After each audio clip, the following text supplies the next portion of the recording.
Welcome back to our channel. నేను మీ మాధురి.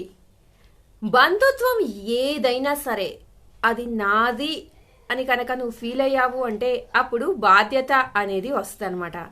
ఎందుకంటే ఇది నా వాళ్ళు, ఇది నాది, ఈ అమ్మాయి నా అక్క, నా చెల్లి, నా తమ్ముడు వీడు, నా అన్న వీడు అని అలా ఎప్పుడైతే ఒక బంధుత్వానికి ఒక పేరు ఇచ్చేసి మనం ఫీల్ అవుతామో నాది అని, ఖచ్చితంగా అందులోంచి బాధ్యత పుట్టుకొస్తుంది అనమాట. ఆ బాధ్యతే వాళ్ళ కోసం ఏదైనా చేసే విధంగా మనల్ని మారుస్తుంది అనమాట. కానీ నాకెందుకులే అని అనుకున్నాం అనుకో, అది చాలా బరువుగా కనిపిస్తుంది. ఎందుకంటే కొంతమంది బాధ్యత ఉన్నా కానీ, బంధువులు నిజంగా అయినా కానీ వాళ్ళ సమస్యలు కదా, నాకెందుకులే, నేను అనవసరంగా తలదూచి నా మీద వేసుకోవడం అవసరమా అని కూడా ఆలోచిస్తారు. అలా ఆలోచించినప్పుడు ఆ బంధుత్వం కూడా చాలా బరువుగా కనిపిస్తుంది. ఓరు నాయనో, వీళ్ళతో మాట్లాడితే ఎలాంటి సాయం అడుగుతారో, వీళ్ళతో మాట్లాడితే ఇప్పుడు వీళ్ళు నా బంధువు అని చెప్తే ఆ అప్పుల వాళ్ళందరూ నా మీదకి వస్తారేమో, ఇప్పుడు వీళ్ళు నా బంధువులు అని చెప్పేసి నేను రెస్పాన్సిబిలిటీగా ఫీల్ అయితే అది నా నెత్తికి చుట్టుకుంటుందేమో అని చెప్పేసి ఎప్పుడైతే మనం ఒక బాధ్యత లేకుండా బరువుగా నాకెందుకులే ఇది అని ఫీల్ అవుతామో, చాలా చాలా మోయలేనంత బరువుగా అని అనిపిస్తుంది అనమాట.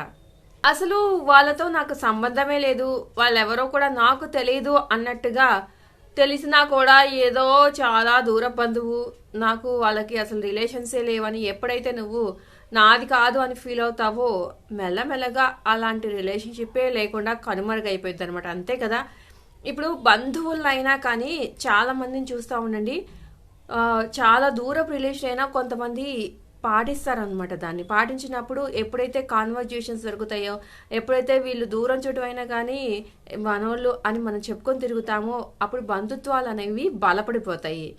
ఎప్పుడైతే ఇంత చిన్న రిలేషన్షిప్కి ఏముందిలే అని చెప్పేసి ఎప్పుడైతే మనము మన పరిధిలో మనం ఉంటామో, అప్పుడు ఆ రిలేషన్షిప్కి గ్రోత్ అనేది ఉండదన్నమాట. అక్కడితోనే ఆగిపోతుంది. ఎక్కడన్నా కలిసామా, ఓకే వీళ్ళు కూడా ఏదో బంధుత్వం ఉంది కాబట్టి ఈ ఫంక్షన్లో మనకు కలిసారా, ఆ ఫంక్షన్ వరకే మనం మాట్లాడామా, అక్కడి నుంచి వెళ్ళిపోయామా, ఇంకా వాళ్ళ నెంబర్స్ మన దగ్గర ఉండవు, మన నెంబర్స్ వాళ్ళ దగ్గర ఉండవు, ఎలాంటి కాన్వర్జేషన్స్ ఉండవు అనమాట. సో అలాంటప్పుడు బంధుత్వం అనేది కనుమరుగైపోయింది అనమాట. ఏదో తెలిసిన వాళ్ళు, ఏదో ముఖపరిచయం ఉన్న వాళ్ళు అన్నట్టుగా మాత్రమే సాగుతుంది అనమాట. కాబట్టి ఎప్పుడైనా కానీ బంధము, బాధ్యత ఇవన్నీ ఎప్పుడు వస్తాయి అని అంటే, ఎప్పుడైనా కానీ ఏ రిలేషన్షిప్నైనా కానీ నాది అని అనుకున్నప్పుడు మాత్రమే వస్తాయన్నమాట.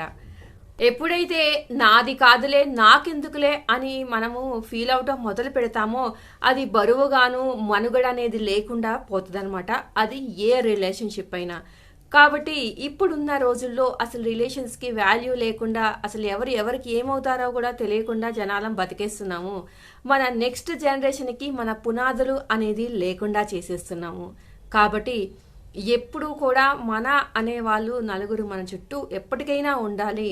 అది మాట సాయం కోసమైనా దేనికైనా కావచ్చు. కాబట్టి మన అనుకునే వాళ్ళని మనకేంట్లే అన్న అహంతో కానీ, నాకెందుకులే అన్న బరువుతో కానీ, నాకు అసలు ఏమీ తెలియదులే అన్న ఏదైతే ఆ ధోరణి ఉంటుందో దాంతో దయచేసి పోగొట్టుకోకండి. ఇదండి ఈరోజు వీడియో కనుక నచ్చితే లైక్ చేయడం మర్చిపోద్దు. మరిన్ని ఇలాంటి వీడియోస్ కోసం వెంటనే ఛానల్ అయితే సబ్స్క్రైబ్ చేసుకోండి. డైలీ నోటిఫికేషన్స్ మీ దాకా రావాలంటే బెల్ ఐకాన్ని దయచేసి ప్రెస్ చేయండి.